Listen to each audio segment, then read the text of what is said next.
Então, tinha lá em 2011 uma restrição que dizia assim, que em cada rodada tinha que ter pelo menos 2 jogos em que o time visitante fosse um dos grandes de São Paulo ou um dos grandes do Rio, porque eram jogos a serem passados na televisão. E o conjunto de restrições era um conjunto bem grande, coloquei aqui algumas delas. E o objetivo que tinha era minimizar o número de que eles chamavam de quebras. E quebras eram essas imperfeições das tabelas, como, por exemplo, o time jogar 2 vezes seguidas em casa, quando o ideal era jogar sempre uma em casa, uma fora, uma em casa, uma fora. Na NFL, lembrando ali, né, o tamanho que é o negócio da NFL, o problema acaba levando uma outra dimensão. E lá tem uma pessoa que há anos é o responsável pela elaboração da tabela, e agora, algumas semanas atrás, tive a oportunidade de ver uma apresentação que ele fez sobre a geração da tabela da NFL. E daí tinha ali o arquivo disponível para download, e eu vou pegar e fazer alguma apresentação rápida para vocês em cima desse caso aqui da criação da tabela da NFL. Então, a primeira coisa que ele mostrou aqui foi como que era a tabela de 2019 da Liga de Futebol Americano lá nos Estados Unidos. Então, nós temos aqui 17, como se fosse datas bases possíveis, cada seria de uma rodada, e tem sempre alguma rodada que algum dos times não jogará, que é onde aparece esse espacinho aqui em branco. Tá? Então o time tem que fazer 16 jogos e tem lá 17 situações possíveis. Aqui não vou entrar em detalhes nesse esquema todo de cor, quero só passar uma ideia básica aqui desse processo para vocês, mas o processo inteiro da NFL para definir a tabela dura 3 meses, tendo os computadores trabalhando 24 horas por dia. Então, começa no dia seguinte ao Super Bowl, já começam a fazer a tabela e ficam lá durante 3 meses para a construção dela. E quando diz aqui o computador trabalhando 24 horas por dia, é o computador resolvendo aqueles modelos matemáticos 24 horas por dia.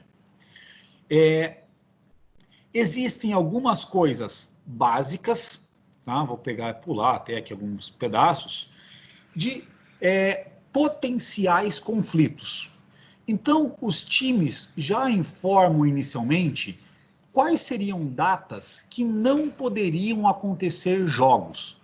E não poderiam acontecer jogos em casa. Isso aqui envolve porque o estádio ele acaba sendo utilizado não só pelo time de futebol americano, mas às vezes por outros times de outros esportes ou para eventos, principalmente.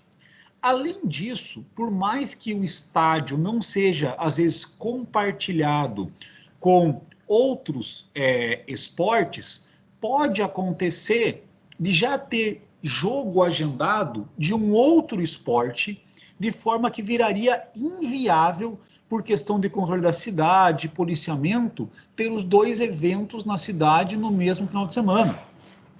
E daí, essas datas todas que aparecem aqui em preto, já são datas em que esses times que estão aqui nas colunas não poderiam jogar em casa.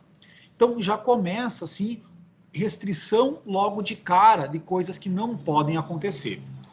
Aqui eles colocam uma lista parcial das regras e restrições que teve lá para 2019.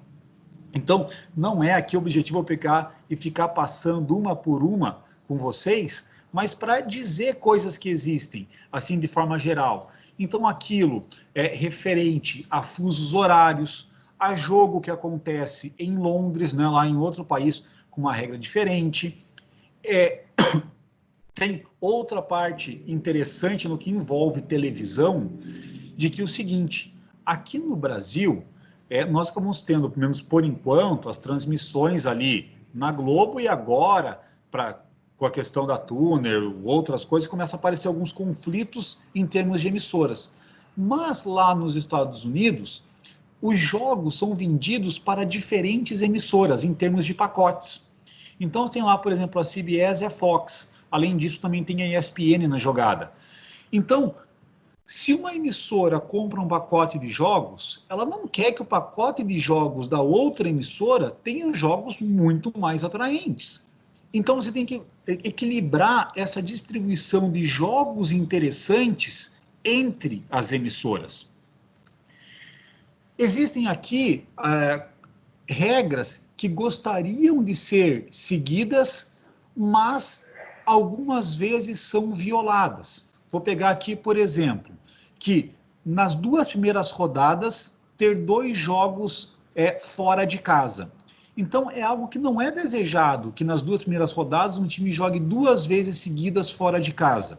Mas tem vezes que para fazer a tabela, essa restrição aqui precisa ser violada.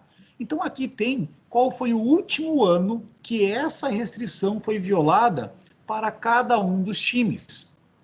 E daí isso aqui é levado em conta na hora de fazer a tabela, que é tentar não violar aqueles que tiveram a regra violada recentemente. Se for para violar para alguém, tentar violar para aqueles que tiveram a regra violada há mais tempo atrás.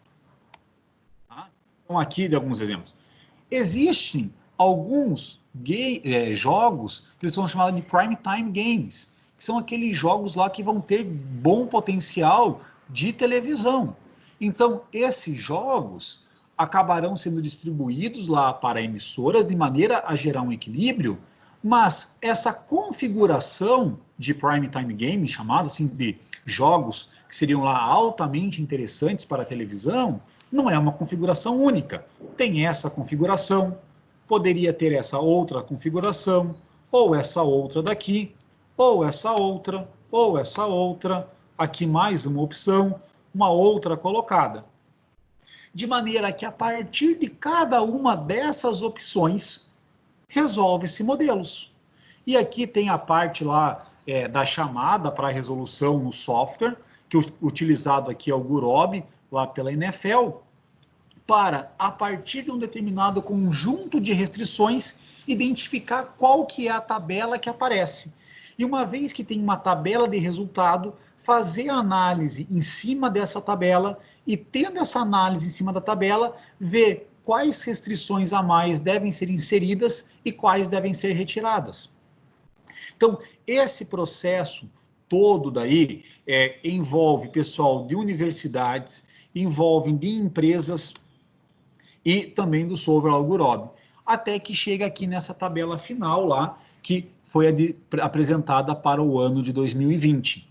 Então, é um processo que nós pegamos aqui, envolvendo lá 3 meses, desde a concepção inicial até essa criação aqui da tabela, e que vai gerar, dentro daquela nossa ideia inicial, né, vou voltar aqui nessa parte dos nossos métodos quantitativos, lá nos primeiros slides, essa tabela em si vai ter impacto esportivo, impacto em termos de transmissão de televisão, de pessoal, de marketing econômico e logístico, dentro de um mercado que, como eu apresentei aqui, em 2018 gerou lá 80 bilhões de dólares de receita. Então, é um problema que a solução dele por meio de métodos matemáticos, mas que envolve tudo isso daqui.